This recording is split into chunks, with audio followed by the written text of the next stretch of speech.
On করে দিয়েছেন? ঠিক আছে, যান।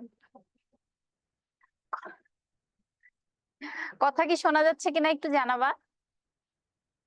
বোর্ড ক্লিয়ার কিনা, কথা শোনা যাচ্ছে কিনা।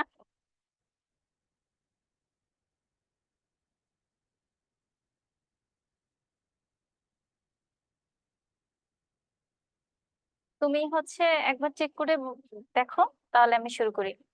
কথা সাউন্ড ক্লিয়ার কিনা।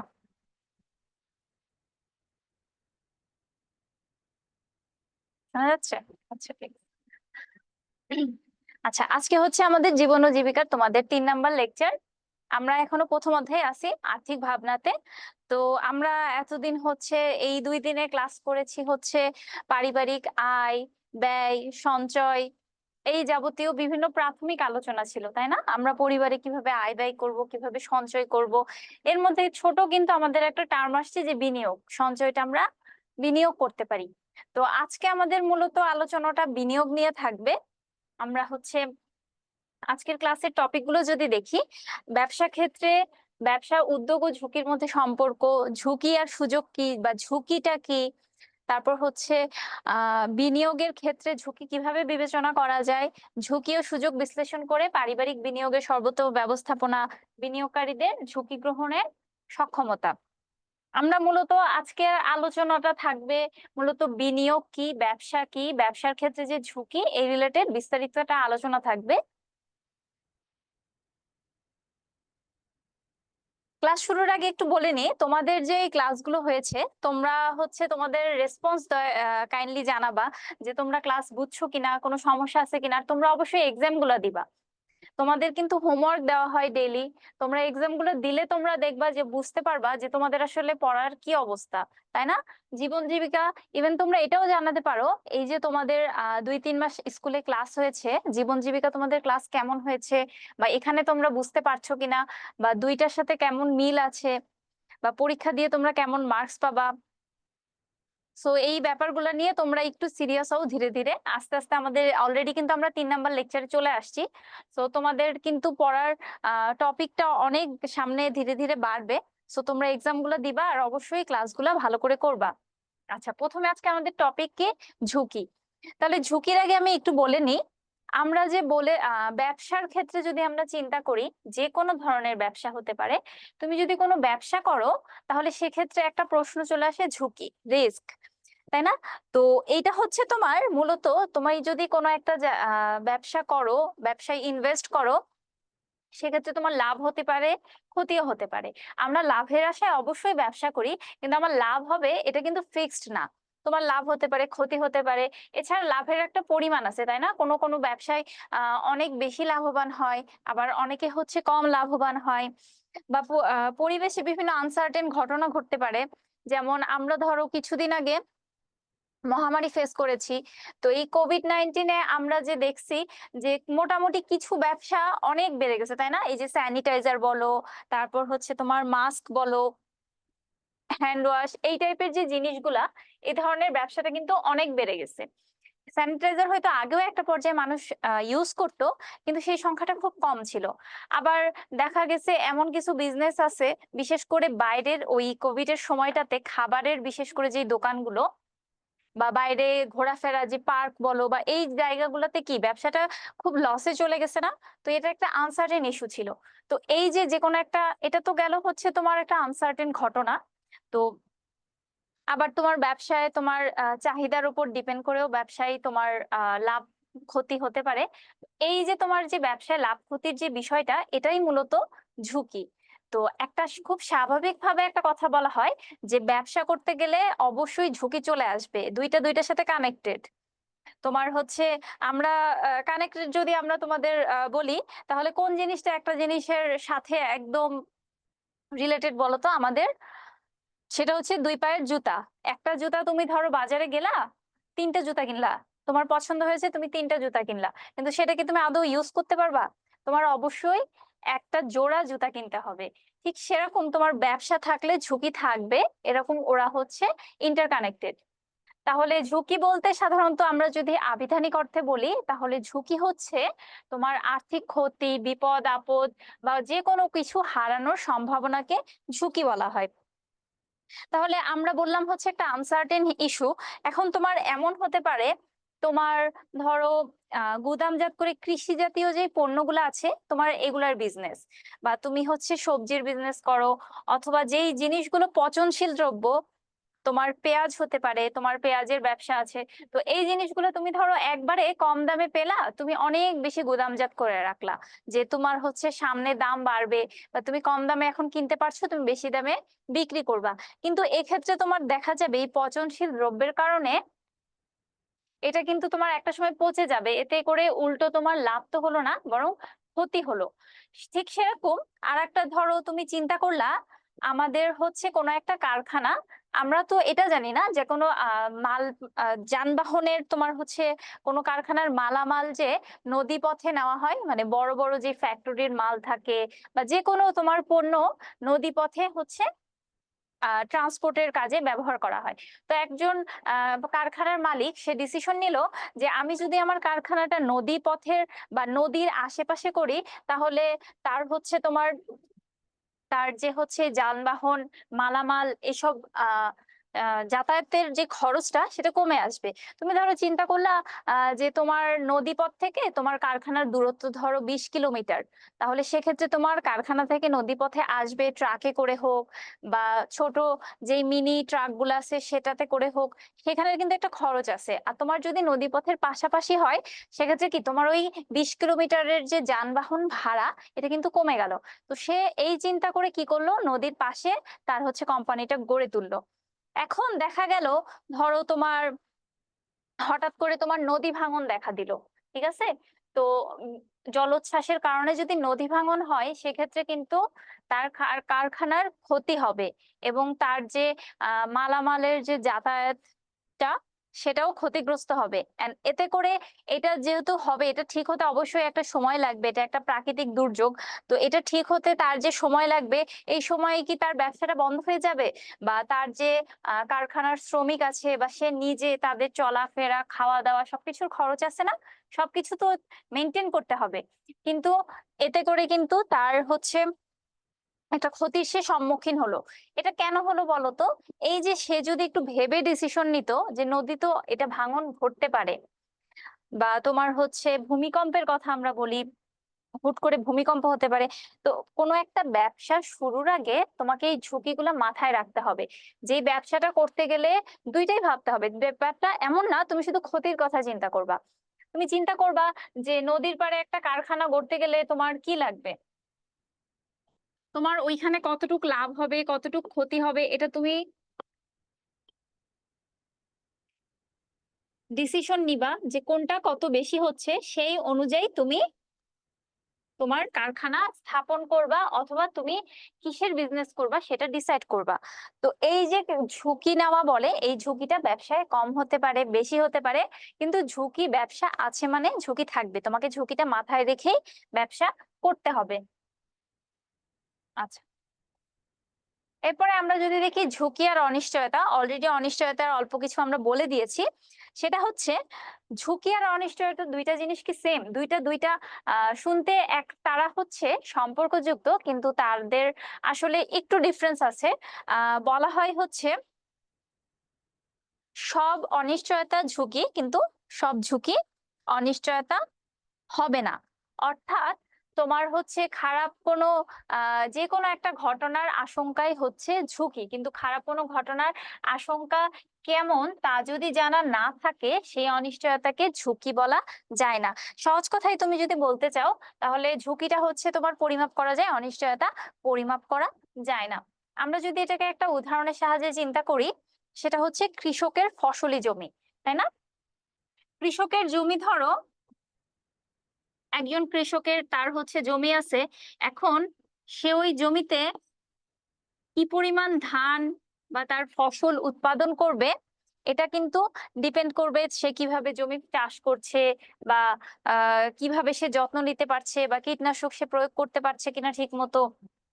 তো এইটা অনুযায়ী সে মোটামুটি তার ফসল দেখে বা বৃষ্টিপাত দেখে সে ডিসিশন নিতে পারবে যে তার কিরকম হচ্ছে। কিন্তু এখানে দেখো, কৃষকের জমি কোনো সময় কি বাজারের চাহিদা, আমরা সহজ কথা এই যে দাম কম বেশি হয় না, তো এই দাম কম বেশিটা কি, তুমি যদি একটু বাজার পর্যালোচনা করো যে বর্তমানে চালের বা এই ধানের এই সবজিটার এত দাম যাচ্ছে বা এত যেতে পারে, বা কোন জিনিসের চাহিদা বর্তমানে বাড়ছে বা কমছে, এটা যদি তুমি দেখো তাহলে তুমি মোটামুটি একটা আন্দাজ করতে পারবা যে তুমি তোমার ফসলি জমিটা বিক্রি করে, ফসলি জমির যে ধান বা ফসল বিক্রি করে তুমি কি পরিমাণ আয় করবা।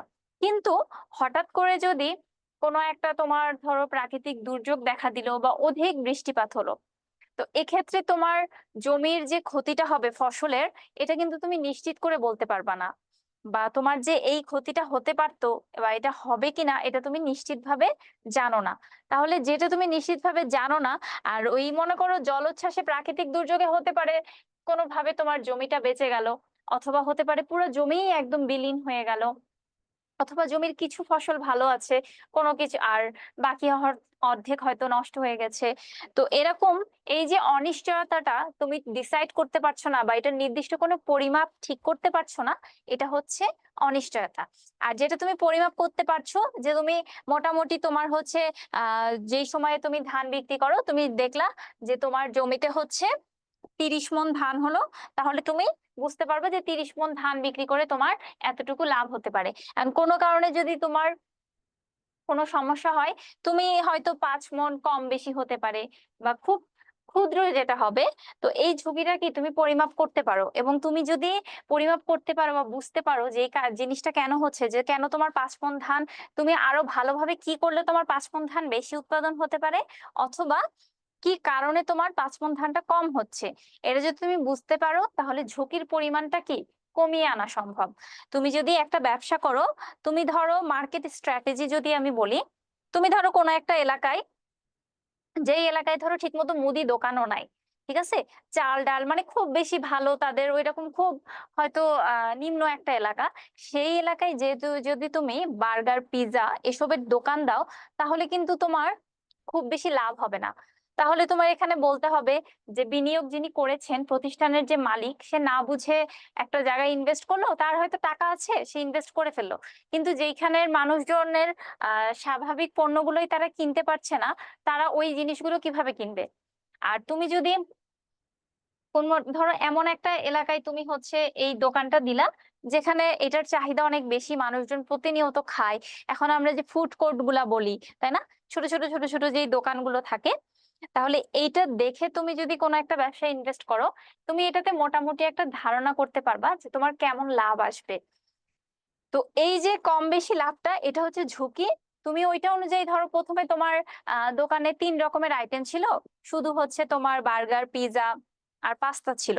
তো তুমি যখন দেখলা যেখানে আসলে অনেক মানুষ আসছে এবং পাশের দোকানে হয়তো আরো 2-3টা আইটেম বেশি আছে, তখন তুমি কি করলা, তুমি আরো 2-3টা আইটেম তোমার দোকানেও অ্যাড করলা, যেখানে তো মানুষ আসে আমি যদি এটা অ্যাড করি তাহলে আমার লাভ হবে। তাহলে এই যে তোমার লাভ হবে, এখন হতে পারে তোমার পাশের দোকানে যদি অনেক 50 জন মানুষ আসে, তুমি নতুন আইটেমটা দেওয়ার পর তোমার দোকানে যেই কাস্টমার সেটা শিফট হতে সময় লাগবে, কিন্তু তুমি এটা মোটামুটি শিওর যে অ্যাটলিস্ট 10-20 জন মানুষ তোমার দোকানেও আসবে।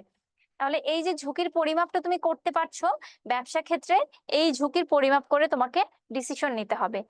এখন কোনো কারণে মনে করো হঠাৎ করে সরকার থেকে বলা হলো যে এই জায়গাটা তারা উচ্ছেদ করবে, হয়তো সরকারি জমি বা কাগজপত্রে কোনো সমস্যা আছে বা ট্রেডিং লাইসেন্সে কোনো সমস্যা থাকতে পারে। তো এই যে একটা আনসার্টেন একটা ঘটনা ঘটলো, সরকার যে এই যা ডিসিশন নিল, এক্ষেত্রে তোমার কি হলো, হয়তো পুরা দোকানটাই উঠাই ফেলতে হবে, নতুন একটা জায়গায় ভাড়া নেওয়া, নতুন একটা জায়গায় দোকান দেওয়া, এটা অনেক ব্যয় সাপেক্ষ। তাহলে এই জিনিসটা কি তুমি পরিমাপ করতে পারছো না যে তুমি আদৌ নতুন জায়গাটা কিরকম দামে পাবা, তারপর ওখানে কাস্টমার কিরকম হবে, এই যে ব্যাপারটা, এটা কিন্তু একটা অনিশ্চয়তা। তাহলে ঝুঁকি আর অনিশ্চয়তা, তোমার অনিশ্চয়তা যদি এখন অনিশ্চয়তা যে তৈরি হয় এটার ক্ষেত্রে ক্ষতি হচ্ছে না, তাহলে এই ক্ষতিটাও কিন্তু ঝুঁকি, কিন্তু সব অনিশ্চয়তা ঝুঁকির মধ্যে আসবে না। তাহলে অনিশ্চয়তার ঝুঁকির মধ্যে আমরা সম্পর্কটা কিছুটা বুঝতে পেরেছি। ভূমিকম্প কিন্তু একটা অনিশ্চয়তা, কারণ ভূমিকম্পে কিরকম ক্ষয়ক্ষতি হবে, বাংলাদেশে ধরো তুমি যদি জাপানের ভূমিকম্পের সাথে বাংলাদেশের ভূমিকম্পের তুলনা করো, তাহলে কিন্তু তুমি ডিসিশন নিতে পারবা না। তো ধরো কেউ একজন জাপানের ভূমিকম্প দেখে বাংলাদেশে সে ওভাবে বিল্ডিং তৈরি করবে বা কিছু করবে।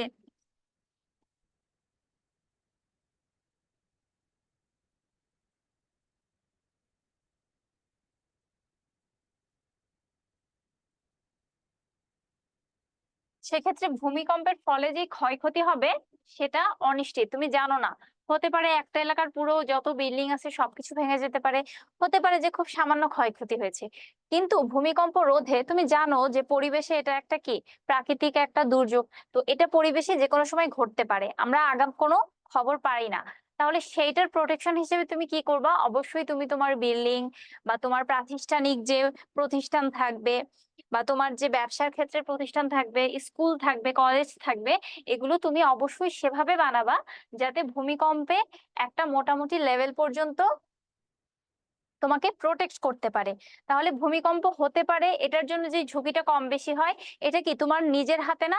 কেউ যদি মনে করো ইচ্ছাকৃত যে না বাংলাদেশে তো ভূমিকম্প হয় না, আমি কোনো রকম বিল্ডিং করে দিই, তাই না, কনস্ট্রাকশনে এভাবে কাজ হলো যে কোনো রকম বিল্ডিং করে দিই, এখন হুট করে বাংলাদেশে ভূমিকম্প হলো, তাহলে কি তার একটা বিশাল ক্ষতি হলো না? তাহলে এই যে তার ক্ষতিটা, সে কিন্তু আগে আর যে সচেতন ভাবে এই ডিসিশনটা নিছে যে না ভূমিকম্প হলে এটা হতে পারে, তার কিন্তু সেই ক্ষতিটা হবে না। তাহলে তুমি এই ক্ষয়ক্ষতির পরিমাপটা কিছুটা ধারণা করতে পারো এবং এই ধারণা করে তুমি ডিসিশনটা নিতে পারো। আর যখন তুমি এইভাবে ধারণা করে তোমার আহ ব্যবসায় লাভ বা ক্ষতি যখন বিবেচনা করে তুমি একটা ডিসিশন নাও, তখন তোমার ঝুঁকিটা কমে যাবে। অবশ্যই কোনো একটা ব্যবসায় ঝুঁকি যত কম তত বেশি লাভ হবে, ঝুঁকি বেশি থাকলেই তোমার জন্য ক্ষতিকর। আচ্ছা, এখানে দেখো আমরা ঝুঁকি আর অনিশ্চয়তার কিছু ধরন দেখতে পাচ্ছি। এখানে দেওয়া আছে যে একজন পরীক্ষার্থী তোমার জিপিএ 5 পাইছে, আরেকজন কৃষকের জমি দেখতে পাচ্ছি, আরেকজন গ্রাজুয়েশনের পরে অর্থাৎ তার পড়াশোনা শেষ করার পরে সে জব খুঁজছে। তো আমরা যদি এভাবে চিন্তা করি, একজন পরীক্ষার্থী এসএসসি পরীক্ষায় জিপিএ 5 পাবে কি পাবে না, তুমি এসএসসি পরীক্ষায় জিপিএ 5 পাবা কি পাবা না, এটা কি একটা অনিশ্চয়তা। কারণ তুমি পেতেও পারো, নাও পেতে পারো। পড়াশোনা অবশ্যই তোমার ভালো করে করতে হবে, কিন্তু পড়াশোনা তুমি করলে তুমি শিওর হয়ে বলতে পারবে না রেজাল্টের আগ পর্যন্ত যে তুমি জিপিএ 5 পাবা কিনা। তুমি একটা ধারণা করতে পারো যে হ্যাঁ আমার হয়তো জিপিএ 5 আসবে বা আসবে না, এটা কি একটা অনিশ্চয়তা। এখন এই যে জিপিএ 5 তুমি পাবা কি পাবা না, এটার প্রভাব কি তোমার একটু পড়বে না পড়াশোনায় নেক্সটে? তোমার অবশ্যই তুমি যখন এসএসসি পরীক্ষার পরে ইন্টারভিউ উঠবা, তখন তুমি কোন কলেজে ভর্তি হবা, তুমি কোন বিভাগে ভর্তি হবা, কিভাবে তুমি আরো ভালো করবা, বা কিভাবে তুমি যদি ভালো রেজাল্ট করো সেটা মেনটেন করবা, সেটা কি অবশ্যই ডিপেন্ড করবে এই রেজাল্টটার উপরে। এরপরে একজন কৃষকের জমিতে ভালো ফসল উৎপাদন হবে কিনা, এটা একটু আগে বলছি। সেটা দেখো এখানে দেখা আছে যে একদম সুন্দর সবুজ, আর এক জায়গায় খরার মতো, তাই না? তাহলে এখানে তুমি যদি পরিবেশে ধরো এবার যেমন অনেক গরম পড়লো, তাহলে অবশ্যই ফসলি জমিতে কিছুটা ইফেক্ট পড়েছে। তাহলে এই সময় কি তোমার সরি তোমার ফসল, দেখা গেছে ফসলে তোমার হচ্ছে এটার জন্য আরো এক্সট্রা ভাবে কেয়ার নেওয়া লাগবে, বা ওইভাবে পর্যাপ্ত পরিমাণে তোমার যত্ন নিতে হবে। আর যদি খুব সুন্দর সাধারণ স্বাভাবিক যে আবহাওয়া থাকে সেটার জন্য, যেটা ফসলের জন্য খুব ভালো, সেটা হলে কি তোমার ফসলটা ভালো উৎপাদন হবে। এখন কৃষক কি, যখন পরিবেশে এই আবহাওয়াটা চেঞ্জ হবে তখন সে এটা অনুযায়ী একটা ডিসিশন নিতে পারবে। কিন্তু হুট করে যদি একটা হয় যে হঠাৎ করে কোনো একটা ঝড় হলো বা ঘূর্ণিঝড় যেটা হলো, এক্ষেত্রে কি তার জমির যে ফসল এটা কি অনিশ্চিত হয়ে গেল, সে কিন্তু বুঝতে পারবে না যে তার পুরো জমিটা নষ্ট হয়ে গেল নাকি অল্প হলো।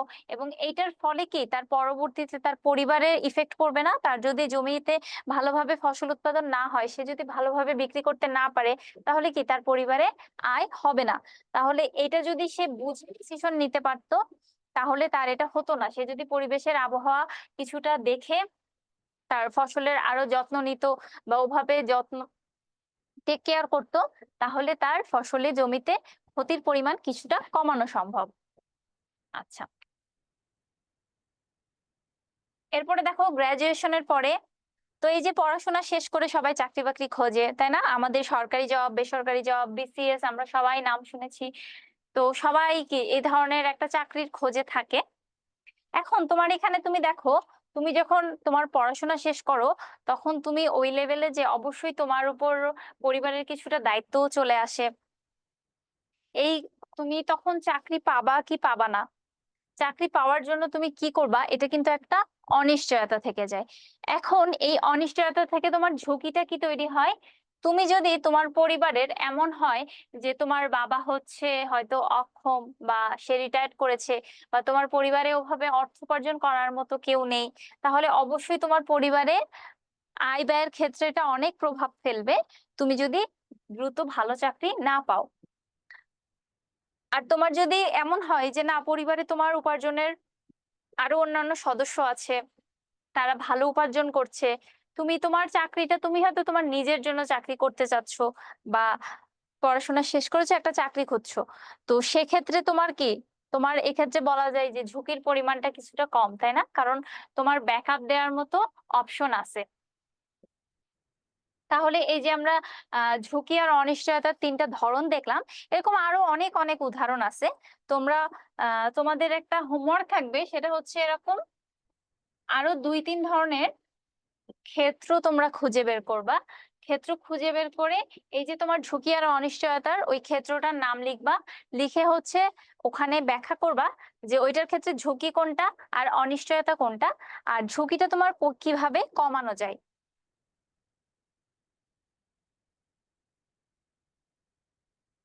আচ্ছা, ব্যবসা উদ্যোগ ও ঝুঁকির সম্পর্ক। তো উদ্যোগ, উদ্যোক্তা, তাই না? এখন অনেক প্রচলিত একটা শব্দ, এখন সবাই বলে না আমরা উদ্যোক্তা হতে চাই বা উদ্যোক্তা হব। তো উদ্যোগ বলতে তো আসলে যে কোনো কিছুর উদ্যোগ নেওয়াই হতে পারে। তুমি ভালোভাবে মনে করো, তুমি ডিসাইড করলে আজ থেকে তুমি ভালোভাবে পড়াশোনা করবা, এই তুমি একটা ভালো কাজের উদ্যোগ নিলা।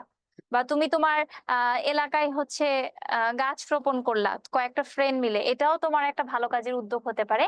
ব্যবসা উদ্যোগ জিনিসটা হচ্ছে তোমার যখন তুমি কোনো একটা লাভের উদ্দেশ্যে কোনো একটা ব্যবসায় ইনভেস্ট করবা, যেটা থেকে তুমি চাচ্ছ যাতে তোমার লাভ আসে অথবা মুনাফা আসে, সেটা হচ্ছে ব্যবসা উদ্যোগ। ব্যবসা উদ্যোগটা সাধারণত মুনাফা লাভের আশাতে করা হয়। এখন অবশ্যই একটু আগে আমরা বলছি যে ব্যবসা থাকলে ঝুঁকি থাকবে, তাহলে একটা ব্যবসা উদ্যোগ যখন তুমি নিবা, তাহলে অবশ্যই তোমার কি করতে হবে, তোমার ঝুঁকি বিবেচনা করতে হবে, যেই ব্যবসায় তোমার ঝুঁকি কিরকম আসবে। এখন তুমি দেখো, ব্যবসায়ের ঝুঁকি কিন্তু বিভিন্ন রকম হতে পারে।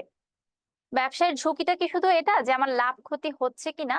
এখানে দেখো একটা লাইন বলা আছে যে কোম্পানির আয় হতে পরিচালক ব্যয় মেটাতে না পারার সম্ভাবনাই হচ্ছে ঝুঁকি। একটা কোম্পানির বিভিন্ন রকম খরচ থাকে না, খরচটাকে আমরা যদি দুইটা অংশে ভাগ করি, একটা হচ্ছে স্থির ব্যয়, একটা পরিবর্তনশীল ব্যয়। আগে আমরা বুঝি স্থির ব্যয় আর পরিবর্তনশীল ব্যয়টা কোনটা। স্থির ব্যয়টা হচ্ছে তোমরা আমরা হচ্ছে বাজেটের মনে আছে, বাজেটে আমরা যখন লেকচার 2 তে বাজেট পড়েছি তখন আমরা বলছি যে আমাদের পরিবারে অবশ্যই কিছু খরচ আছে যেগুলো আমরা প্রতিনিয়ত করি বা যেগুলো আমাদের প্রয়োজন, আর এমন কিছু আছে যেটা আমাদের না করলেও চলে বা পরিবর্তন হতে পারে। আবার হচ্ছে তোমার অ্যাক্সিডেন্টের কথাও বলা ছিল বা ঋণের কথা বলা ছিল। স্থির ব্যয় ব্যাপারটা হচ্ছে যেটা তোমার নির্দিষ্ট বা ফিক্সড থাকবে, তোমার প্রতি মাসে বা প্রতিনিয়ত যে খরচটা তোমার একই রকম ভাবে কোম্পানিকে বহন করতে হবে, যেটার কোনো পরিবর্তন হয় না, সেটা হচ্ছে স্থির ব্যয়। আর পরিবর্তনশীল ব্যয়টা হচ্ছে যে খরচটা তোমার প্রতিনিয়ত চেঞ্জ হতে থাকবে। তোমার ধরো প্রতি মাসে মাসে যে খরচটা চেঞ্জ হবে, যে আজকে এত কালকে এত, আজকে 5-10 হাজার, বা কখনো বাড়বে কখনো কমবে, এই খরচটা হচ্ছে তোমার পরিবর্তনশীল ব্যয়।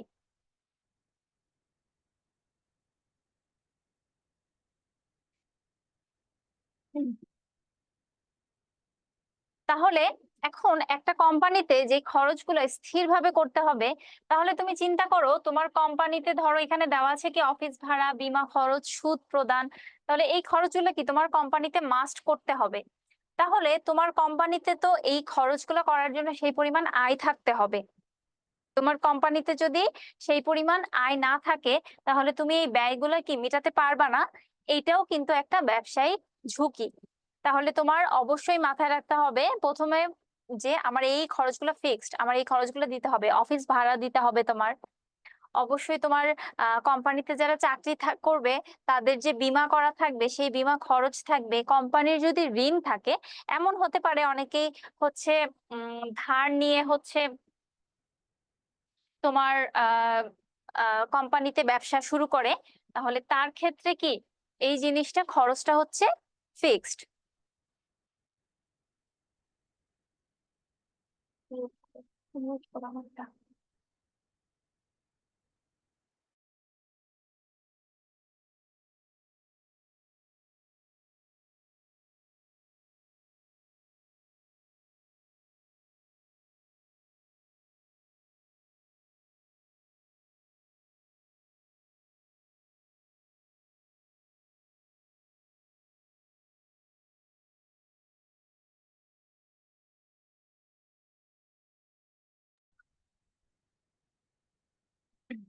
আচ্ছা, চালু হয়েছে না?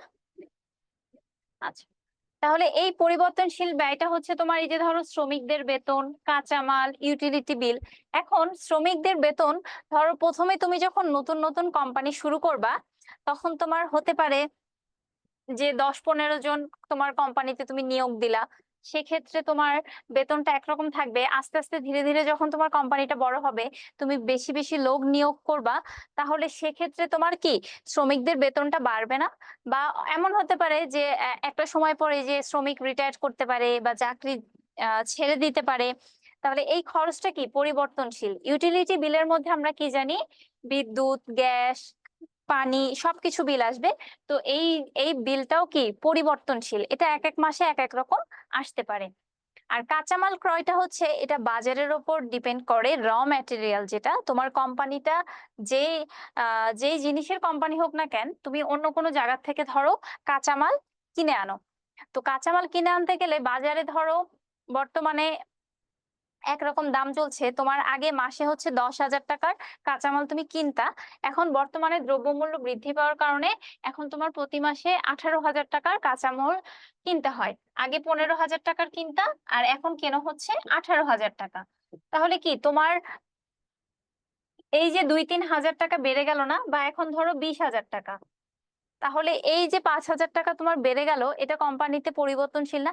আবার ধরো কোনো কারণে কাঁচামালটার মূল্য কমে গেল কোনো কারণে, সেটা তোমার চাহিদার জন্য হতে পারে, বা সাপ্লাই বেশি হওয়া বা কম হওয়ার জন্য হতে পারে। তো সেক্ষেত্রে কি তোমার ব্যয়টা আবার কমে গেল। এই যে আপস ডাউন একটা ব্যয়, এটাই হচ্ছে পরিবর্তনশীল ব্যয়। তাহলে তোমার কোম্পানির এই ব্যয়গুলা মাথায় রেখে কোম্পানিকে তার ব্যবসায়ের ঝুঁকি ডিসাইড করতে হবে, যে এই ব্যয়গুলা তোমার কিরকম হতে পারে, বা তোমার একটা কোম্পানির স্থির ব্যয় কতটুকু, তোমার কোম্পানিটা কতটুকু। একটু আগে ঋণের কথা বলছিলাম, যে তুমি যদি এমন হয় যে তুমি হচ্ছে তোমার কোনো ফ্রেন্ডের কাছ থেকে বা ব্যাংকের কাছ থেকে ঋণ নিয়ে তুমি একটা ব্যবসা শুরু করলা, যে ধীরে ধীরে ব্যবসায় লাভ আসবে, তারপর তুমি ঋণটা পরিশোধ করে দিবা। এখন তুমি দেখো, ঋণ যখন তুমি নিবা ব্যাংক থেকে, তাহলে ব্যাংকে আমরা কি জানি একটা সুদ দিতে হয়। তাহলে সেক্ষেত্রে তোমার ধীরে ধীরে তুমি যত লেট করবা টাকাটা পরিশোধ করতে, আস্তে আস্তে সুদের পরিমাণটা তোমার চক্রবৃদ্ধি হারে কি বৃদ্ধি পেতে থাকবে। তাহলে এই খরচটা তোমার কে বহন করছে? কোম্পানি বহন করছে। তাহলে এই যে কোম্পানি, তার মানে কি প্রতি মাসে বা প্রতি বছরে যে আয়টা করে, অলরেডি একটা অংশ তোমাকে ঋণের ক্ষেত্রে দিয়ে দিতে হয়। আর এই সুদ তোমার তখন কি আস্তে আস্তে দেখা যায় বাড়তে থাকে। তাহলে এটা অবশ্যই কোম্পানির পরিচালনায় ব্যাহত করে। তোমার ওই অনুযায়ী যদি কোম্পানির আয় না হয়, তাহলে কি তোমার কোম্পানি লোকসানে পড়ে যাবে। এইটাই হচ্ছে ব্যবসায়িক ঝুঁকি। তাহলে অবশ্যই তোমার ব্যবসায়িক এই ঝুঁকিগুলো মাথায় রেখে একটা কোম্পানিতে ইনভেস্ট করতে হবে। বা তুমি তোমার নিজস্ব তহবিল নিলেও, তোমার যদি ঋণ নাও থাকে, তোমার এই অফিস ভাড়া, তারপর বীমা খরচ, এগুলো আরো আনুষঙ্গিক বিভিন্ন খরচ থাকে। এছাড়াও কোম্পানির কি কোনো একটা যন্ত্রপাতি হুট করে নষ্ট হয়ে গেল, সেক্ষেত্রে একটা খরচ থাকে। তো এই খরচগুলো তোমাকে মাথায় রাখতে হবে কোম্পানির। তোমার শুধু এইটা না, এখন তুমি যদি ধরো খুব ভালো নতুন শুরু করলে, তোমাকে হয়তো কেউ ঋণ দিল 5,000, 5 লাখ টাকা দিল, যে তুমি একটা বিজনেস শুরু করো। কিন্তু এখন তুমি ভাবলে আরে বিজনেস শুরু করলেই তো লাভ হবে, আমি ওকে ধীরে ধীরে টাকাটা পে করে দিব। কিন্তু ও তোমাকে কন্ডিশন রাখলো কি, তোমাকে 2 বছরের মধ্যে টাকাটা দিতে হবে। এখন কোনো কারণে তোমার কোম্পানি ক্ষতির সম্মুখীন হলো, অথবা নতুন একটা কোম্পানি তুমি খুলছো, হতেই পারে তোমার লাভটা হচ্ছে কিন্তু ধীরে ধীরে হচ্ছে, তাই না? আমরা কোনো একটা দোকানে ধরো দেখলাম যে প্রতিদিন কোনো একটা কাপড়ের দোকানে যদি আমি বলি, প্রতিদিন তার দোকানে হচ্ছে 10,000 টাকার কাপড় বিক্রয় হয়। এখন এইটা দেখে মনে করো তুমি খুব আগ্রহী হয়ে কারো কাছ থেকে এটা শুনলা যে আরে কাপড়ের বিজনেস করলে তো 10,000 টাকা প্রতিদিন এরকম বিক্রি হচ্ছে, তাহলে তুমি কি করলা, কাপড়ের বিজনেস করা শুরু করলা। কিন্তু প্রথম প্রথম তোমার হয়তো বিক্রিটা ভালো গেল না, বা তোমার ধরো প্রথমে 5,000 যাচ্ছে, ধীরে ধীরে ধীরে ধীরে ধীরে বাড়ছে, যে 5,000 হচ্ছে, 6,000 হচ্ছে। এক্ষেত্রে কি তুমি চাইলেই কি 2 বছরের মধ্যে 5 লাখ টাকা পরিশোধ করতে পারবা? হুট করে কিন্তু ইজিলি তুমি পারবা না। তাহলে তোমাকে এই যে তুমি লাভ তোমার কম হবে নাকি বেশি হবে, বা লাভটা যদি বেশি হয়, সেক্ষেত্রে কি আরো বিভিন্ন ট্যাক্স, আরো বিভিন্ন খরচ চলে আসে। যখন তোমার একটা দোকানে তুমি আহ বিক্রয়টা বাড়বে, তখন তোমার কর্মচারী বেশি লাগবে, তখন তোমার আহ দোকানের হচ্ছে মাল যেগুলো সেগুলো বেশি রাখতে হবে, তাহলে সেই খরচগুলোও কিন্তু বাড়বে। তাহলে সেগুলা মাথায় রেখে তুমি তোমার ব্যবসায় ইনভেস্ট করবা। আর এই যে চিন্তা করে তুমি যে ব্যবসার লাভ ক্ষতি কম বেশি করার চেষ্টা করবা, এটাই হচ্ছে ব্যবসায়িক ঝুঁকি। তাহলে আমরা অবশ্যই ব্যবসায়িক ঝুঁকি মাথায় রেখে বিজনেস করব, এবং আমাকে ধারণা রাখতে হবে যে ব্যবসায় লাভ হতে পারে, ক্ষতিও হতে পারে। এবং লাভ যদি অতিরিক্ত বেশি হয়, তোমার অবশ্যই এটারও একটা পূর্ব পরিকল্পনা থাকতে হবে যে অতিরিক্ত লাভটা দিয়ে তুমি কি করবা। তুমি কি ইনভেস্ট করবা, নাকি জমায় রাখবা, নাকি নতুন একটা কিছু শুরু করবা, নাকি তোমার যেই জিনিসেরই তোমার প্রতিষ্ঠান থাকুক সেটাকে আরো উন্নত করার চেষ্টা করবা। তাহলে অবশ্যই এই পরিকল্পনাগুলো থাকতে হবে। আচ্ছা, এরপর আমরা ব্যবসায়িক ঝুঁকির বিভিন্ন ধরন, এখানে আমরা 4টা ধরন নিয়ে আলোচনা করি। প্রথমে আছে কি, ভেজিটেবল স্টোর। তাহলে শাকসবজির কথা একটু আগে যেটা বলেছি, সেটা হচ্ছে তোমার শাকসবজি হচ্ছে পচনশীল দ্রব্য। তুমি যদি একসাথে এমন হয় যে দোকানে তুমি অনেক ফুলকপি, বাঁধাকপি, গাজর, পেঁয়াজ, এই জিনিসগুলো তুমি একসাথে অনেক 2-3 মণ করে দোকানে রেখে দিছো, তাহলে কি একটা সময় পচে যাবে। তোমার যদি ওভাবে বিক্রি না হয় ওই এলাকায়, তাহলে এই জিনিসগুলো পচে যাবে, তুমি আলটিমেটলি বিক্রি করতে পারবা না। তাহলে তোমাকে অবশ্যই যেই এলাকায় তোমার সবজির বিজনেসটা থাকবে, সেখানে তোমার বুঝে কিনতে হবে যে এই এলাকায় মোটামুটি এতটুকু আমার বিক্রি হতে পারে, বা এই এলাকায় এই সবজির চাহিদাটা এমন, এই এলাকায় মানুষ বেশি বা কম, আমার এভাবে বিক্রি হবে কিনা, সেটা বুঝে তোমাকে অবশ্যই শাকসবজিতে ইনভেস্ট করতে হবে। আচ্ছা, মোবাইল স্টোরে তোমাদের একটা ছোট্ট গল্প বলি। তোমার হচ্ছে একজন গার্মেন্টস কর্মী থাকে, সে হচ্ছে ধরো XYZ কিছু একটা নাম তার। তো সে হচ্ছে গার্মেন্টস এ সে দীর্ঘদিন যাবত চাকরি করেছে, চাকরি করার পর একটু একটু করে টাকাও জমাইছে। তারপরে সে হচ্ছে বিদেশে গেল। তো বিদেশ থেকে সে কিছু টাকা ইনকাম করে কয়েক বছর পর চলে আসলো। তারপর তার তার যে কিছু জমানো টাকা, 5 লাখ টাকা বা 10 লাখ টাকা সে জমাইছে। তো সে চিন্তা করলো, সে যেহেতু বাইরে ছিল, বা সে হচ্ছে তার আরো কিছু ফ্রেন্ডকে দেখেছে যে বাইরে থেকে হচ্ছে বিভিন্ন অ্যান্ড্রয়েড সেট এনে, মোবাইল এনে সে খুব ভালো স্বল্প মূল্যে কিনে নিয়ে এসে ভালো একটা দামে বিক্রি করে, এবং মোবাইলের যে ক্ষেত্রটা এটাতে লাভ অনেক বেশি হয়। তাহলে এক্ষেত্রে সে কি করলো, সে চিন্তা করলো সে বাইরে থেকে মোবাইল ফোন কিনে আনবে, ইলেকট্রনিক এই ডিভাইস গুলো কিনে এনে সে বাংলাদেশে দেশে এসে বিক্রি করবে। কিন্তু তার মোবাইল সম্পর্কে কোনো ধারণা নেই, মোবাইলের তোমার যে টেকনিক্যাল যে বিষয়গুলা বা আরো বিভিন্ন যা আছে এগুলো সম্পর্কে সে অবগত না। এখন সে কি হলো, সে মোবাইল কিনে আনার পরে দেখা গেল সে লস খেলো, বা এমন কিছু মোবাইল কিনে আনলো হয়তো সেটার চাহিদা নেই, বা সে ভালোভাবে বিক্রি করতে পারছে না, বা তার হচ্ছে পরিচিতিটা ভালো নেই। তাহলে এক্ষেত্রে এই যে সে লস খেলো, তাহলে মোবাইল স্টোরে তার পরিপূর্ণ জ্ঞানের অভাব বা দক্ষতা না থাকার কারণে সে হচ্ছে কিন্তু লস খেলো, অথচ একই বিজনেস করে তার আরেক ফ্রেন্ড অনেক ভালো করলো। তাহলে এই যে তুমি চিন্তা করলা না, তুমি ওই ব্যাপারটাতে এই মোবাইলের বিজনেসে তুমি পারদর্শী কি না, তোমার দক্ষতা আছে কিনা, তুমি একটা ব্যবসা শুরু করলা অথচ ব্যবসা সম্পর্কে প্রপার তোমার ধারণা নাই, এটাও কিন্তু এইটার ফলে তুমি যে ব্যবসায়িক ঝুঁকির সম্মুখীন হলা, এটাও কিন্তু ব্যবসায়িক ঝুঁকির মধ্যে আসবে। কারণ তোমার আগে চিন্তা ভাবনা করা দরকার ছিল যে এই ব্যবসাটাতে তুমি কিভাবে পরিচালনা করবা বা তোমার কতটুকু লাভ আসবে। এরপরে কাপড়ের দোকান, ধরো তুমি বাংলাদেশে, আমরা জানি কি নাতিশীতোষ্ণ বাংলাদেশ দেশ বলা হয়। তাহলে তুমি যদি বাংলাদেশে ধরো সুইজারল্যান্ড বা কানাডা, আমেরিকা, এইসব দেশে যেরকম শীত পড়ে, একদম তুষার পড়ে, সেরকম যদি একদম মোটা সোয়েটারের দোকান বা উলের যে একদম যেগুলা খুব গরম কাপড় হয় শীতকালে পরে, সেই ধরনের দোকান যদি তুমি দাও বাংলাদেশে, সেক্ষেত্রে কি তোমার লাভ হবে না কিন্তু খুব একটা। আবার তুমি ধরো কোনো একটা গ্রামে তুমি ওয়েস্টার্ন কাপড়ের একটা শোরুম খুললা, সেক্ষেত্রে কি গ্রামের মানুষজন কিন্তু খুব সহজে সেই জিনিসটাকে গ্রহণ করবে না। তাহলে এই যে তুমি না বুঝে কোনো একটা জায়গায় ইনভেস্ট করলা, তাহলে এক্ষেত্রে কি তোমার ব্যবসার ঝুঁকিটা অনেক বেড়ে যায় না? তোমার যদি বিক্রি না হয়, তাহলে বিক্রি হতেও পারে নাও হতে পারে। তুমি কিন্তু এই ব্যবসাটাই তুমি যদি একটু পরিকল্পনার মাধ্যমে করতা, যে তুমি শীতের কাপড়ই তুমি হচ্ছে যেই শীতের কাপড়গুলো বাংলাদেশে সাধারণত পরা যায় বা যেই রকম শীত পড়ে সেই অনুযায়ী কাপড় আনলা, বা শীতের কাপড়ের সাথে আরো কিছু ধরনের কাপড় আনলা, বা একটু পাতলা ধরনের যেই সোয়েটার গুলা চলে সেগুলো তুমি আনলা, তাহলে কিন্তু তোমার ব্যবসাটা আরো অনেক লাভজনক হতে পারতো। তাহলে এই যে ব্যবসার ক্ষেত্রে, কাপড়ের দোকানের ক্ষেত্রে তোমার যে চিন্তাটা, এটা যদি এটা একটা নির্দিষ্ট পরিমাপ তুমি করতে পারছো না বা একটা ধারণা অর্জন করতে পারছো, এভাবে তুমি তোমার এই ব্যবসার ঝুঁকি কিন্তু কম বেশি করতে পারবা। আচ্ছা, এরপরে দেখো ছাতার সুন্দর ছবি দেওয়া আছে, যে আমরা অনেক রকম ছাতা দেখছি।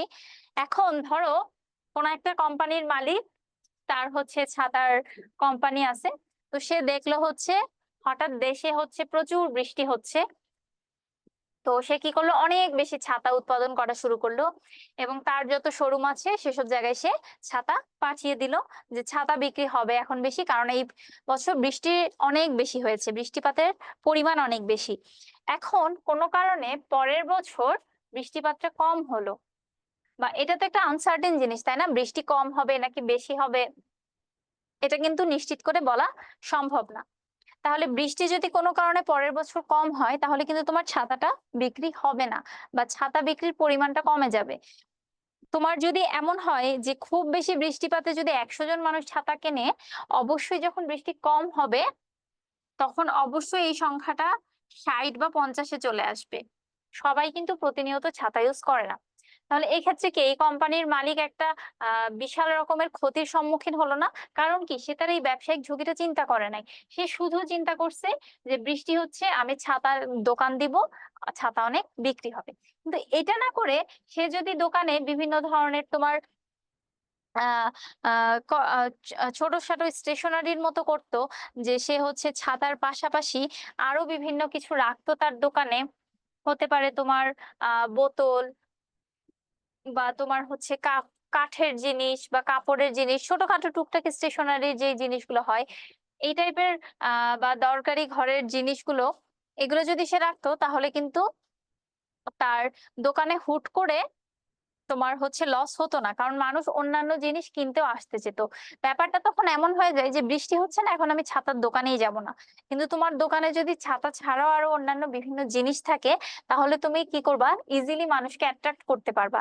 তারা হয়তো ওই জিনিসগুলো কিনতে আসলো, কিন্তু তখন তারা ছাতাও দেখবে, হয়তো তারা তখন সেখান থেকে দেখেও তাদের ভালো লাগলে কিনতে পারে। কিন্তু তোমার বিজনেসটা কি একেবারে লস হয়ে যাওয়ার সম্ভাবনাটা কম থাকে, ঝুঁকির পরিমাণটা কমে আসে। তাহলে এভাবে আমরা কোন ক্ষেত্রে বিনিয়োগ করব, কোন এলাকায় করব, কতটুকু পরিমাণ করব, কোন দ্রব্যের উপর বিনিয়োগ করব, বা আমার ওই দ্রব্যটা সম্পর্কে প্রপার দক্ষতা আছে কিনা, এগুলো ভেবেচিন্তে আমাকে ডিসিশন নিয়ে একটা ব্যবসা উদ্যোগ গ্রহণ করতে হবে, এবং অবশ্যই ঝুঁকি বিবেচনা করতে হবে। আচ্ছা, এরপর এই যে আমরা বিনিয়োগ নিয়ে বলছি, বিনিয়োগ তো বিভিন্ন রকম হতে পারে। বিনিয়োগের একটু ধরন নিয়ে বলি, সেটা হচ্ছে একটা ব্যবসায় আমরা বিনিয়োগ করব বলছি, তো এই যে বিনিয়োগ, তুমি একটা নির্দিষ্ট পরিমাণ ঝুঁকি গ্রহণ করে লাভের উদ্দেশ্যে যে বিনিয়োগ করছো, এটা তো একটা সময়ের জন্য করছো, তাই না?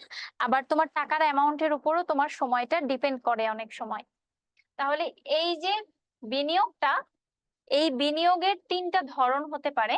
একটা হচ্ছে তোমার স্বল্প মেয়াদী বিনিয়োগ, মধ্যম মেয়াদী বিনিয়োগ, দীর্ঘমেয়াদী বিনিয়োগ। ঠিক আছে, বিনিয়োগের ধরন কত রকম? 3 রকম। তাহলে স্বল্প মেয়াদী বিনিয়োগ যেটা হচ্ছে তুমি খুব কম সময়ের জন্য করো, আমরা এটা নাম দেখেই বুঝতে পারছি। স্বল্প মেয়াদী বিনিয়োগটা সাধারণত 1 বছরের মধ্যবর্তী সময় হতে পারে। 1 বছরের মধ্যবর্তী সময় মানে হচ্ছে এটা তোমার সর্বনিম্ন 2 মাস হতে পারে, আবার 6 মাসও হতে পারে। 2 মাস বা 6 মাস থেকে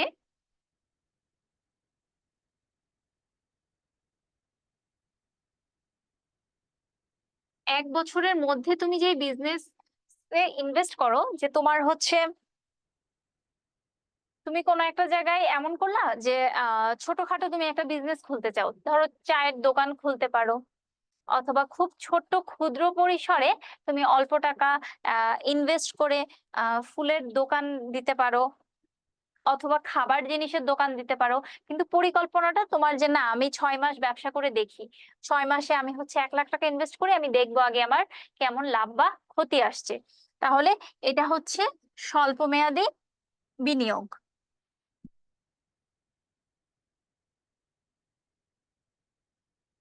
এরপরে আসে হচ্ছে মধ্যম মেয়াদী বিনিয়োগ, যেটার সময়কালটা হচ্ছে 1 বছর থেকে 3 বছর পর্যন্ত সময়।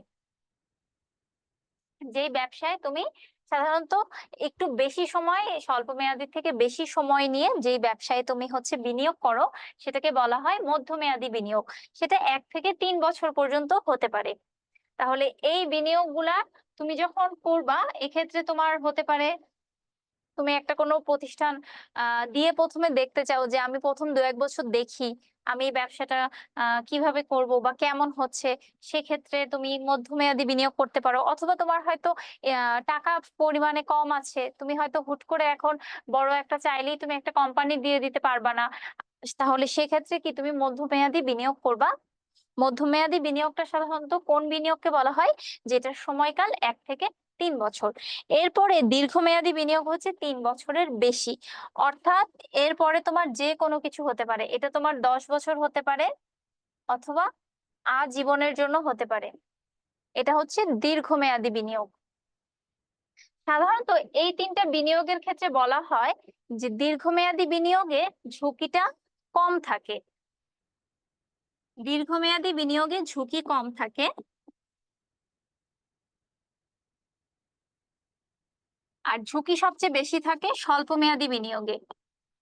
এবার বলো তো যে কেন কম সময়ের জন্য ঝুঁকিটা বেশি হবে,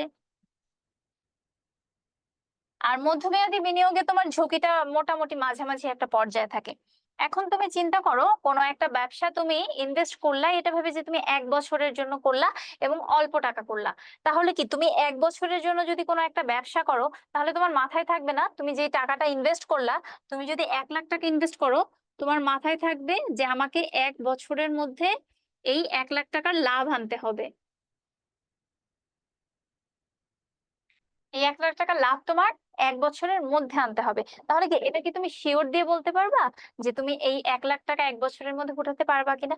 হতে পারে তুমি এর থেকে অনেক বেশি টাকা ইনকাম করলা, তোমার লাভ অনেক বেশি হলো। আবার হতে পারে তুমি একদমই লস খেলা, তোমার বিক্রি ভালো হলো না। অথবা একদম তুমি জাস্ট যতটুকু বিনিয়োগ করেছো অতটুকু উঠায় আনতে পারলা। কিন্তু কি সময়টা তোমার নির্দিষ্ট, তুমি 1 বছরের জন্যই বিনিয়োগ করেছো। তাহলে এই ক্ষেত্রে এর জন্য বলা হয় ঝুঁকিটা বেশি, সাধারণত এক্ষেত্রে লসটা বেশি হয়। আর দীর্ঘমেয়াদে তোমার সময়টা অনেক বেশি পাওয়া যায়। কোনো কারণে তোমার এই বছরে লোকসান হলো, তুমি এর পরের বছর আরো ভালো প্ল্যান নিয়ে ব্যবসায় ইনভেস্ট করলা, বা তোমার তোমার ব্যবসার পরিকল্পনা চেঞ্জ করলা। তুমি ধরো যে তুমি বিভিন্ন বাজার পর্যালোচনা করে তুমি দেখলা যে কোন দ্রব্যটা তোমার জন্য ভালো হবে, বা তুমি যাদেরকে এমপ্লয়ি হিসেবে রাখছো তারা কোন কাজে বেশি পারদর্শী, বা মার্কেটে তুমি কিভাবে তোমার পণ্যটা ক্রেতাদের কাছে পৌঁছাচ্ছ। এই যে যাবতীয় যে বিজনেসের প্ল্যান, এগুলো করার জন্য কি তুমি একটা দীর্ঘ সময় পাচ্ছ। এর জন্য বলা হয় যে দীর্ঘমেয়াদী বিনিয়োগের ক্ষেত্রে ঝুঁকিটা তুলনামূলক কম হয়। ঝুঁকি থাকে না ব্যাপারটা এমন না, কিন্তু ঝুঁকিটা কি, ঝুঁকিটা তোমার যদিও ঝুঁকি থাকে তুমি ওইটা ওভারকাম করার একটা সময় পাও, কিন্তু স্বল্প মেয়াদী বিনিয়োগের ক্ষেত্রে তুমি সেই সময়টা পাও না। আর মধ্যমেয়াদী বিনিয়োগটা একটা মোটামুটি মাঝামাঝি পর্যায়ে থাকে।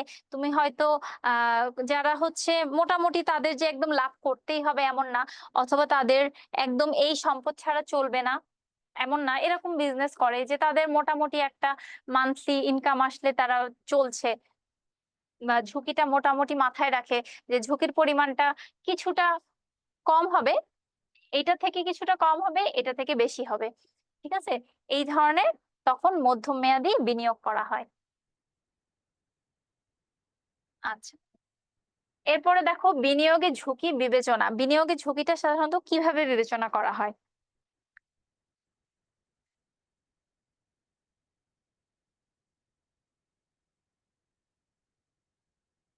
এটা কেমন আছে? মারুফ ভাই তো ঠিক বলছে।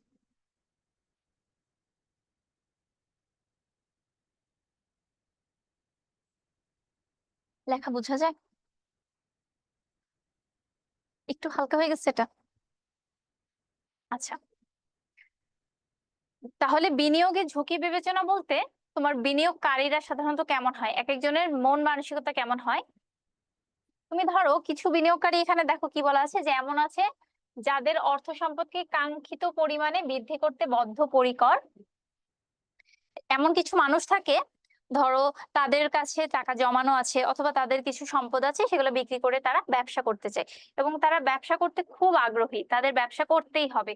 এই ধরনের মানুষগুলো তারা যে কোনো ধরনের ঝুঁকি নিতে আগ্রহী থাকে। আমরা বলি যে সে খুব ঝুঁকি নিতে আগ্রহী থাকে বা খুব সাহসী। ঠিক আছে, এই ধরনের মানুষ তারা সাধারণত, এইটা হচ্ছে বিনিয়োগের এক ধরনের এক একটা ক্যাটাগরি বলছি আমরা, বিনিয়োগ যারা করে তাদের বৈশিষ্ট্যগুলো বলছি।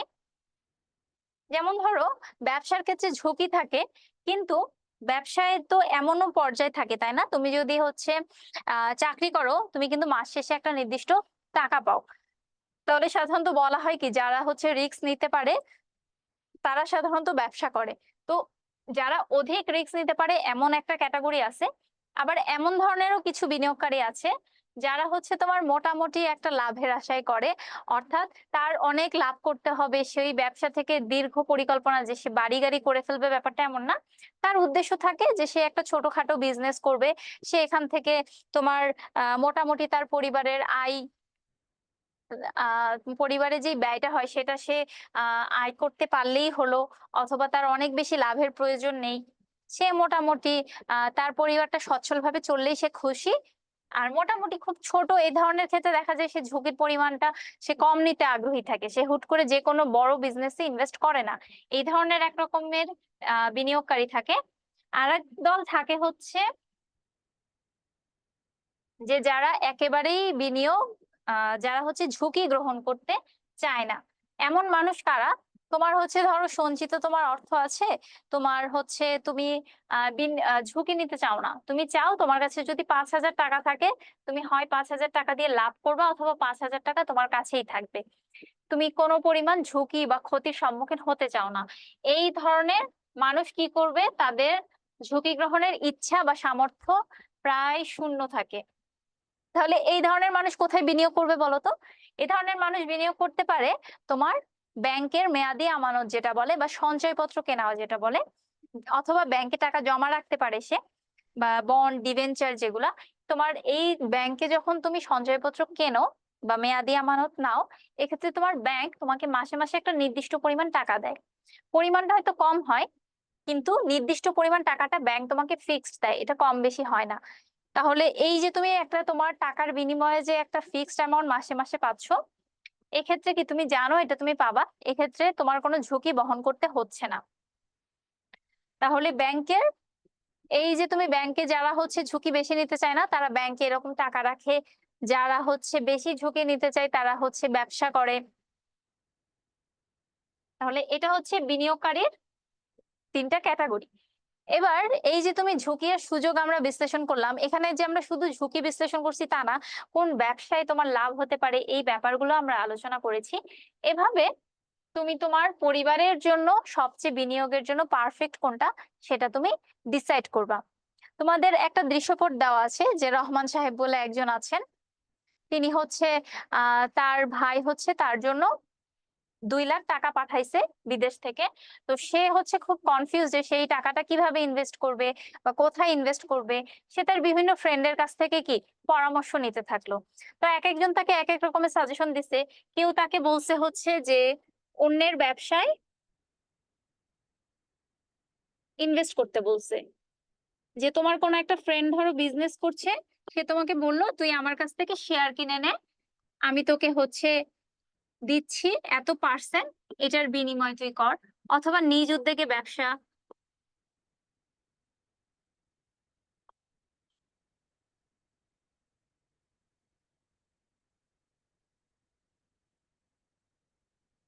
অথবা শেয়ার মার্কেটে সে ইনভেস্ট করতে পারে।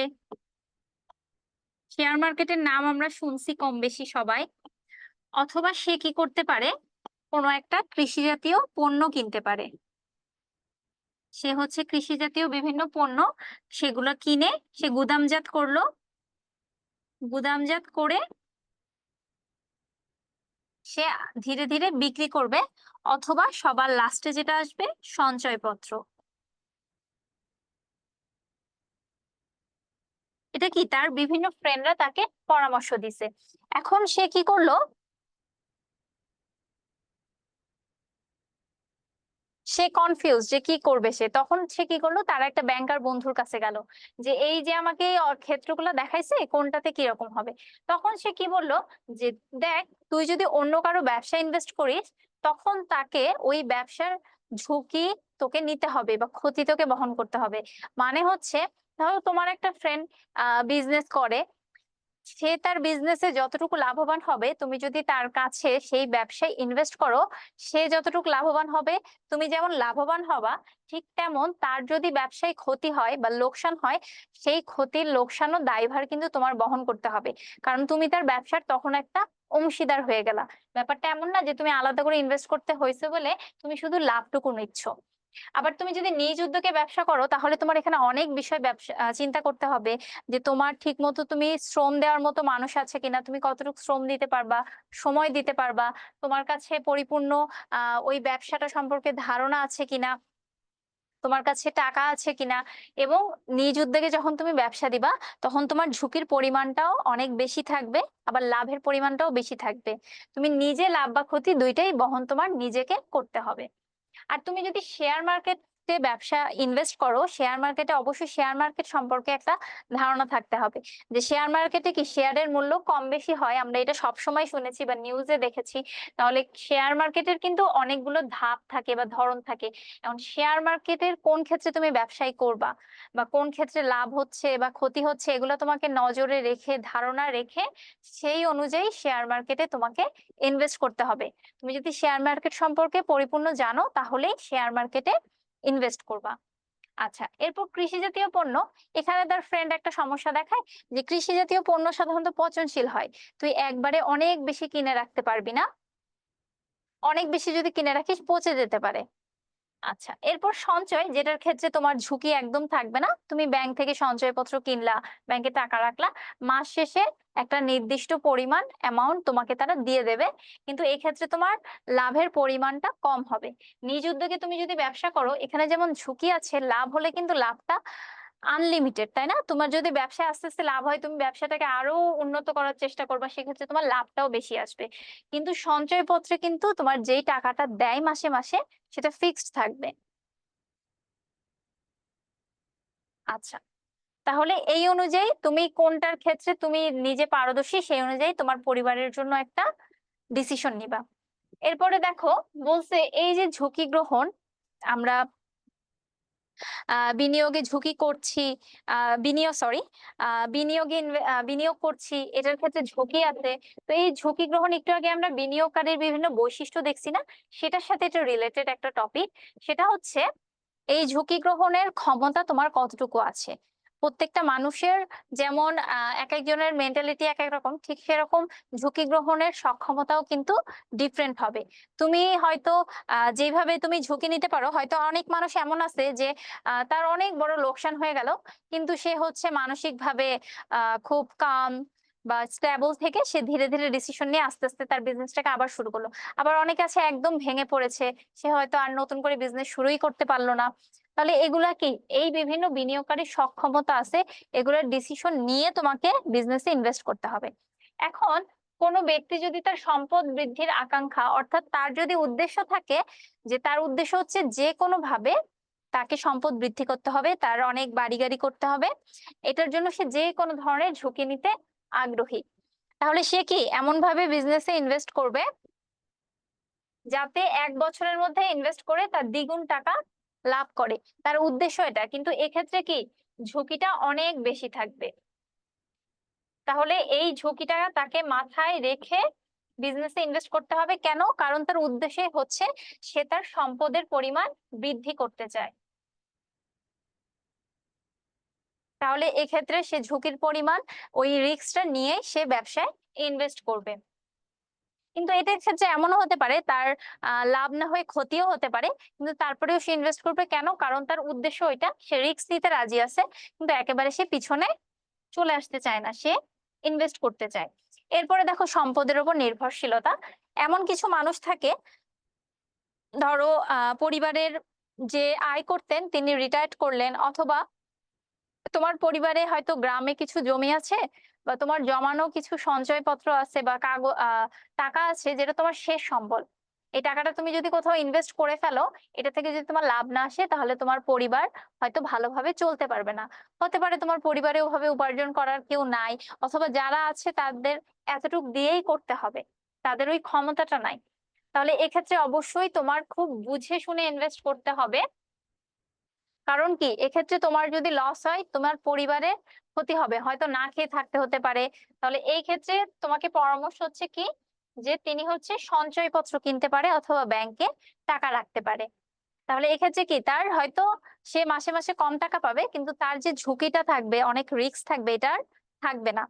তাহলে যারা এরকম অবসরপ্রাপ্ত ব্যক্তি আছেন, বা একদম পরিবারের শেষ সম্বল দিয়ে সে ব্যবসা করতে চায়, তারা এই কাজটা করতে পারে, কারণ তাদের ঝুঁকি গ্রহণের সক্ষমতা কি অনেক কম। এরপরে দেখো বিনিয়োগকারীর বয়স।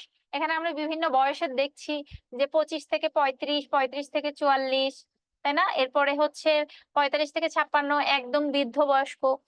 তো বয়সের সাথে সাথে মানুষের মন মানসিকতার একটা চেঞ্জ আসে না? তুমি ধরো তোমার কথা চিন্তা করো, বা তোমার কোনো বড় ভাই বোন যারা হয়তো ভার্সিটিতে পড়াশোনা করছে, বা তোমার বাবা মা, দাদা দাদি, এক একজনের কি চিন্তা ভাবনা এক এক রকম না? তুমি ধরো তোমার এই বয়সে তুমি খুব রিস্ক নিতে সাধারণত বলা হয়, যারা অল্প বয়সী থাকে রিস্ক নিতে চাও। তুমি হয়তো বললা যে আরে এই কাজটা করে ফেলি, বিজনেসে আমার এই যে তোমার ধরো এই ক্লাস করে খুব আগ্রহী হয়ে তুমি কি করলা, কয়েকজন ফ্রেন্ড মিলে ইনভেস্ট করতে গেলা, যে চলো আমরা একটা খাবারের দোকান দিই। কিন্তু তোমার যদি খাবারের দোকান সম্পর্কে ধারণা না, তোমার লাভ লোকসান নিয়ে চিন্তা নাই, তোমার হচ্ছে যে না, একদম অল্প বয়সে তোমার যে না আমি ঝুঁকি নিতে রাজি আছি, কিন্তু আমার ব্যবসা করতে হবে। তাহলে এই ক্ষেত্রে কি, তুমি দ্রুত যে কোনো জিনিসে ইনভেস্ট করো। আর এর থেকে যারা একটু বয়স্ক, তারা একটু চিন্তা ভাবনা করে যে আমি এই ব্যবসাটা থেকে লাভ আসবে কিনা, আমার পরিবার চলতে পারবে কিনা। আর যারা আরো বৃদ্ধ বয়স্ক, তাদের চিন্তা করতে হয় তাদের হয়তো শেষ সম্বল, তারা কিভাবে আহ করবে, তারা ব্যাংকে রাখবে নাকি ছোটখাটো ইনভেস্ট করবে। খুব বেশি রিস্ক হলে হয়তো তারা এই বয়সে সামাল দিতে পারবে না। তাহলে এই যে বিনিয়োগকারীর বয়সের যে চিন্তা ভাবনার একটা পার্থক্য, এক এক বয়সে মানুষ এক এক রকম চিন্তা করে, এটার উপরও কিন্তু বিনিয়োগটা ডিপেন্ড করে। তুমি মোটামুটি একটা 25-30 বছর বয়সে যে ইনভেস্টটা করবা, তুমি 40-50 বছর বয়সে যে একই পরিমাণ টাকা হয়তো ইনভেস্ট করতে পারবা না। তাহলে এই যে আমরা বিজনেস নিয়ে বিভিন্ন আলোচনা করছি, এটা কিন্তু তোমাদের অনেক ধারণা হয়ে যাচ্ছে, তোমরা এই আস্তে আস্তে এখন এগুলো শিখছো। তোমরা সামনে এসএসসি দিবা, ইন্টারভিউ বা আস্তে আস্তে এই ব্যাপারগুলো সম্পর্কে তোমরা আরো যখন জানবা, তোমাদের কিন্তু একটা ক্লিয়ার ধারণা হয়ে যাবে। এবং যে কোনো ছোট বিজনেস বলো বা বড় ব্যবসা বলো, এগুলো অবশ্যই মাথায় রেখে তোমরা ব্যবসা করবা, যে আমার ব্যবসায় লাভ ক্ষতি আসতে পারে, আমি ব্যাপারে পারদর্শী কিনা, এসব চিন্তা করে তোমাকে ব্যবসায় ইনভেস্ট করতে হবে। আচ্ছা, তাহলে বিনিয়োগকারীর বয়স অবশ্যই অনেক বড় একটা ফ্যাক্ট বিনিয়োগের উপর। এরপরে লাস্ট তোমার যে ঝুঁকি গ্রহণের সক্ষমতা, সেটা হচ্ছে বিনিয়োগের মেয়াদ। এটা অলরেডি আমরা বিনিয়োগের যে 3টা ধরন পড়ছি, সেটাই আসবে, যে স্বল্প মেয়াদী হতে পারে, দীর্ঘমেয়াদী হতে পারে, অথবা মধ্যমেয়াদী হতে পারে। বিনিয়োগের এই তিনটে ধরন থাকতে পারে। তোমার এক্ষেত্রে তুমি কোন তোমার কাছে টাকা কতটুকু আছে, তুমি কিভাবে হচ্ছে রিস্ক কতটুকু নিতে পারবা, সেই অনুযায়ী তুমি তোমার বিনিয়োগটা ঠিক করবা বা নির্ধারিত করবা। এই ঝুঁকি গ্রহণ তুমি কতটুকু করতে পারবা এটা তোমার বিনিয়োগের মেয়াদের উপরও ডিপেন্ড করে। আমরা কি বলছি, যে স্বল্প মেয়াদী যে বিজনেস গুলা হয় সেক্ষেত্রে কি বিনিয়োগের ঝুঁকিটা অনেক বেশি থাকে, আর দীর্ঘমেয়াদের ক্ষেত্রে অপেক্ষাকৃত কম ঝুঁকি গ্রহণ করা হয়। ঠিক আছে, তাহলে আমরা এই যে বিনিয়োগ ঝুঁকি অনিশ্চয়তা, বিনিয়োগ কিভাবে করব, কত দিনের জন্য করব, এই ব্যাপারগুলো আজকে ক্লিয়ার হলাম। তোমরা অবশ্যই আজকের যে এক্সামটা থাকবে অবশ্যই দিবা এক্সামটা। তোমাদের কিরকম মার্কস আসে, ক্লাস থেকে কিরকম বুঝলা, এই জিনিসগুলো অবশ্যই তোমরা জানাবা, বাসায় একটু পড়বা। তোমাদের একটা এসডব্লিউ থাকবে, অলরেডি এসডব্লিউ এর কথা বলে দিছি, হোমওয়ার্ক যেটা, যে তোমার পছন্দ মতো তুমি একটা ক্ষেত্র, যে ধরো তোমার এটা করেই যেইটা তোমার ইচ্ছা করছে, যে তোমার যদি এমন হয় যে তুমি কাগজের জিনিস বানাতে পছন্দ করো, তোমার এটাই মন ছিল যে তুমি হচ্ছে কাগজের জিনিস বানাই তোমার ফ্রেন্ডের মাঝে, অথবা ছোটখাটো যে তোমাদের স্কুলে যে স্পোর্টস হয় বা মেলার মতো হয় সেখানে তুমি বিক্রি করতে চাও, অথবা অনলাইনের মাধ্যমে বিক্রি করতে চাও, যেটা তোমার পছন্দ মতো যে কোনো একটা বিনিয়োগের ক্ষেত্র তুমি হচ্ছে প্রথমে ফিক্সড করবা। এরপরে ওইটা ফিক্সড করার পর তুমি দেখবা যে ওইটার ক্ষেত্রে কি ঝুঁকি আছে আর কি অনিশ্চয়তা আছে, এরকম ছক করে একপাশে ঝুঁকি একপাশে অনিশ্চয়তা বলে তোমার 4টা অথবা 5টা করে পয়েন্ট লিখবা, যে ওই ক্ষেত্রটাই।